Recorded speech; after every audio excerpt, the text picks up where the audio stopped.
It is time for the triumphant return of One Soccer Today with Jordan Wilson and Oliver Platt today.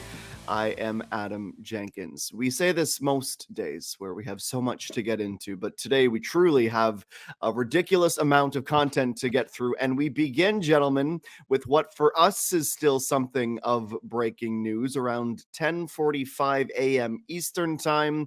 Maple Leaf Sports and Entertainment sent out a press release saying that they have agreed to mutually part ways with president of both the Argonauts and Toronto FC, Bill Manning, after nearly 9 years with the organization. Of course, this feels like it was helped along or pushed along by yesterday's shock defeat for TFC supporters to Forge by 2-1. We will discuss the Canadian Championship at length, but let's start with that news, Oliver Platt. Bill Manning is out. Your thoughts on the decision, the timing, and what you think might be next for the organization.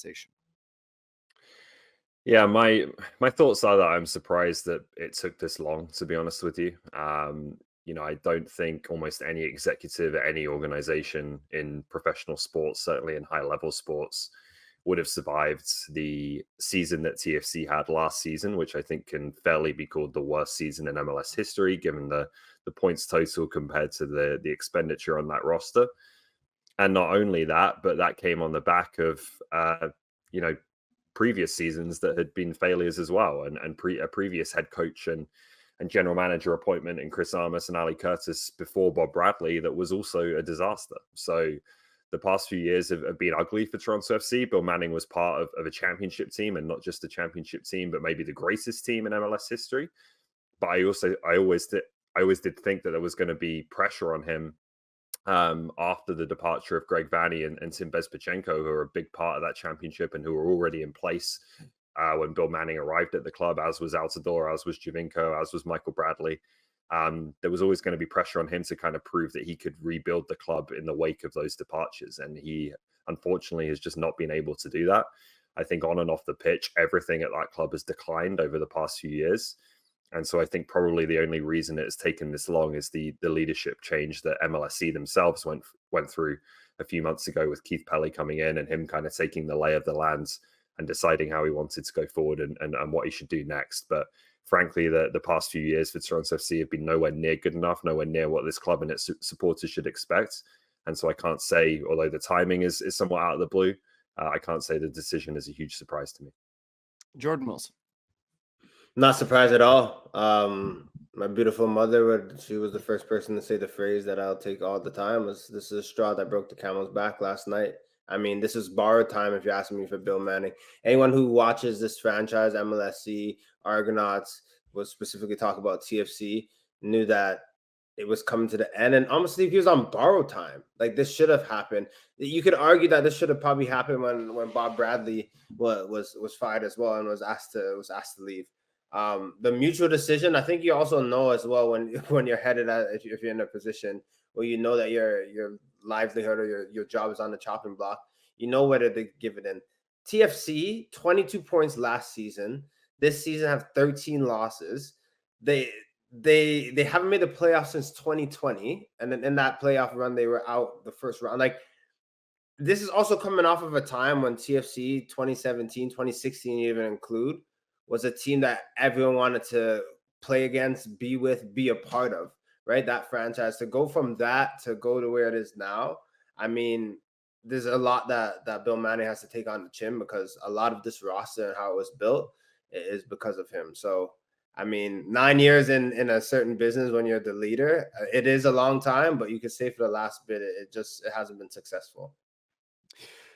Well, with the news, Ollie mentions the change of leadership. Keith Pelly now the president of Maple Leaf Sports and Entertainment, and it is under the assumption that the club could, or the organization could, down the road decide to hire a president again. But for now, Jason Hernandez will report directly to Keith Pelly. And it's interesting in retrospect, I was stuck in an elevator last night with Jason Hernandez, and he looked very confident or very calm considering what had just happened, believing in the summer to come for this organization, and perhaps he had known something that he didn't let on, as less than 12 hours later, his boss was packing his bags. We will have plenty more on the Bill Manning story and the days to come, but let's talk about the reason, the straw that broke the camel's back, if Jordan Wilson's analogy is correct, and I think it might be. Forge 2, Toronto FC 1. What a ridiculous game it was last night in Hamilton for all the right reasons: the weather, the goals, the audacious play from Forge, and the fact, Ollie, that it probably could have been a significantly more lopsided victory for the Hammers than that 2-1 scoreline. A Prince Owusu goal late gives TFC an important away goal, and now we wait 6 weeks for leg 2. Yeah, it was a fantastic game. I really enjoyed it last night. I think the rain added to the spectacle in some ways, and maybe the match as well. And Forge were terrific in that first half. Like I think the regret for them a little bit will be that not that they conceded late, because I think it's hard to argue that TFC want value to score 1 goal on the night with the chances that they created, but that they didn't put Toronto more out of reach before that. This was an incredible moment from Benny Badibanga. This wasn't a turnover, just inside the Toronto half where Gavran got caught out a little bit. He won this ball himself, not far outside his own Forge penalty area, breezed past Bernadeschi and floats one over Gavran's head. And then this goal, not as spectacular, but from a team perspective and from Bobby Simoniotis' perspective, probably just as pleasing, because you see this combination play between Chouanier and Borges. You see the finish from Kwesi Poku, who's been a revelation at that centre forward position. And then here's the late goal from TFC that makes this tie maybe more interesting than it might have been. But yeah, I think you have to give a lot of credit to Forge, just being there last night and seeing the way they played, but also everything around that club now. The crowds, I think at times in stadiums, you see supporters that are kind of there to enjoy themselves and have a day out. At Forge last night, the roar that went up when those 2 goals went in, you see proper football supporters who care about their club and are really getting behind that club. So as much as I think it's always been impressive on the pitch for Forge under Bobby Simoniotis, what they've built off it was really on show last night and was really impressive too. And for this announcer's opinion, the goal that Owusu scores should not have stood from a foul or a handball. Pick your poison, but it's a goal nevertheless that will stand Jordan Wilson, and does it because of the nature of the away goal and the fact that when we see these guys play leg 2 in 6 years, and that was not a mistake, that the teams will look different, that Richie Larea will be back, that Osorio will be back, that the windows will be open for both clubs to add and tinker. Does it put Toronto FC back in control of the tie, that late goal? No, it's a lifeline for me. I know there are people that think that Toronto FC are back in control with that away goal and how things played out, and in 6 weeks they'll have different players back and they'll get the momentum, and there's belief in that the MLS team, with their budget and the depth that they have, that they can go and take it to Forge. I think all those things could be true, but I'm also looking at a Forge side who tied CF Montreal at home, played a very good game. It was a very tight contest, but then went to Stade Saputo and really rolled up their sleeves and played an even better game in other ways against the MLS side. Look, that margin, you could talk about maybe the margin between Pacific and Vancouver Whitecaps, which we'll get into in a little bit, is a bit larger, but Forge and TFC, for me, I think if Forge play their best football, they're winning. I think they'll win at BMO as well. And I've been the crazy guy predicting certain things in Can Champs, but a lot of them have come true. Right, again. I'm backing Forge. I am backing them. I understand the team is different with a Wusu, maybe from the start, or you have a Sorio and a Richie Larea for sure. But I would want TFC to play their best team. And I still think that Forge could be victors. I think those 2 home goals really put them in a nice position.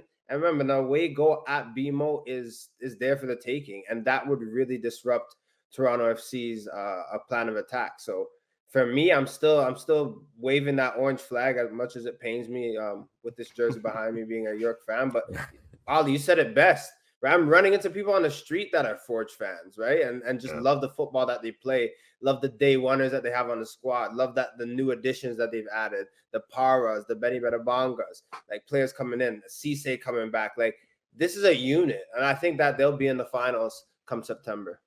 You mentioned Para. He was watching from the suite beside us in the commentary booth because he was out through yellow card accumulation. So it's not as though Forge was full strength. And you mentioned a day one or one of the OG Forge players, Eleman Cisse, just got into the team. So it's not as though Forge are without reinforcements coming up for that August 27th second leg. And Ollie, for the sake of time, I'd like to move the conversation along to Pacific and the Whitecaps next. And it's a little bit of a different feeling because Vancouver gets their away goal, but Pacific has been showing the past few months aren't scoring goals despite opportunities being there for them. I don't think they're panicking because it is just 1-0 heading into leg 2, but it's the question we keep asking about this side is who's going to score for them to get them back into things. I don't think anyone would be shocked, especially CPL supporters, if they held a clean sheet, but the tougher challenge seems to be who's going to get the goal. Is there a way back for them, I guess, is the better way to ask the question, Ollie. Yeah, I think there is a way back for them, but it is becoming like something that you just wonder how it's kind of playing on the minds of some of these players. Because I don't want to diminish the defensive efforts at all, because I think they have been excellent with Pacific this season, and their clean sheets and the goals against total tells that story. Like, I think that's been a really impressive side of their game. But I always just feel, and Jordan can speak better to this than I can, obviously, but I always just feel like a team that is struggling to score goals on a consistent basis, it just weighs on you a little bit. You know that if you concede one goal, you're going to struggle to win a game. You're just not enjoying your football as much. The goals are the moments of celebration that everyone kind of lives for, right? Whether you're on the pitch playing or in the stands. And I do think that can have a bit of a negative impact on the morale of the team when it goes on as long as it has for Pacific right now. And you look at their recent matches, their recent form, and the goals they've scored in them. It's like reading binary, right? It's like 0-1, 0-1. It's just been a real struggle for them. So I think they are still in this tie because I think they can keep it tight at BC Place, and you always have a chance of nicking one some way or somehow. But more broadly, and looking at the CPL as well as this tournament, I do think it has to be something that's a concern and weighing on them right now. Jodo. And what Ollie's referring to, that feeling is relief, right? I think with Pacific, they're not getting that. They're working so hard. They're bought in. Like, I was talking with the Wheels about it off air last night. It's like it's an old Man United, like a 4-4-2 almost, but you have 4 like central midfielders grinding and keeping the ball. Like, you have a Lamoth, Toussaint, Yates, and Young just kind of interchanging in that 4, just getting work done. And you have a back 4 that's bought in. Yes, you have Data Luke going forward, and Loaz Jeunesse going up the next side. And you have guys that are really grinding. You can see defending numbers. But that goal and what it does to the morale, it's just a breath of fresh air. It's making your shoulders a bit lighter. And they haven't had that joy. I don't think this tie is over. It's just hard to predict or imagine that in 6 weeks' time, going to BC Place, a place I've played at where it's not easy to go. You really feel like an away team, to go and score first, because that's what I think they would need in this tie. I don't think they could absorb going later into the match. Like, maybe 0-0 at half is you could feel good about, but when is that goal coming for Pacific FC? If they could start the match and get a goal in that first half, you can dream. But again, who is that person putting it away? And I could say that, but then for me, the biggest chance last night was Josh Hurd, and I know him. I know he's going to take that personally. He could have been the hero to put that ball in the back of the net, make it 1-0 from Yates, who has been, arguably, you said it, Jenkins, probably the best player for Pacific this season. So there are sparks and moments of that. I just would want to see someone in the front line who really takes charge and says, I should be that guy. And James Merriman is probably sick of having these conversations because it was the same situation in 2023 for them. Pacific, this is a good team that should be a great team. And if they can play a great match in Vancouver, who's to say they can't overturn it? And we'll see what shopping they might do, the Tridents, as the secondary transfer window is open for all clubs right now. We will continue to talk about the Canadian Championship. We have the full post-match show available on the One Soccer YouTube channel. Our Tony Bet top picks are next.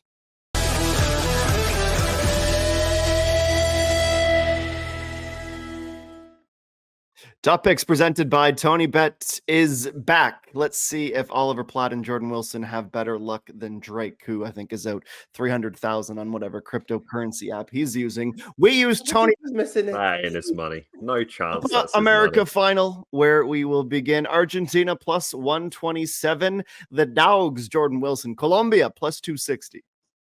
Oh, I like Colombia, but this has Argentina written all over it. This is Messi's time. It's hard to see them not being victors at the end of this, even though Colombia can ball. Oliver Plant. Yeah, I mean, there's obviously a chance of penalties or extra time in penalties in this case, but I'm going to back Argentina on the money line in 90 minutes. I think they're that good as Colombia has been. I think Argentina is going to win 3 in a row. Plus 204 if you do think it's going to go the distance, which I do. I'll play along today. There's only 3 of us. The Euro final, Ollie, I know you hate betting on or against England. They're plus 254 to beat the Spanish at plus 141. Spain have been the best team in the tournament. We will back Spain. Oh! That's all I'm saying on the subject. Pragmatic. Jordan Wilson. It's coming home. Anyone who knows me and heard me ramble, I've said this in the round of 16. It is coming home. And it is going to be so great talking to all these England Jordan's fans on a hot streak. Jordan's on a hot streak. Ollie is going to be incredibly stressed. Don't text him on Saturday. Women's national team, Canada, Uruguay, and yes, England and Spain. That's it for us today. Back in a few days for more on One Soccer Today.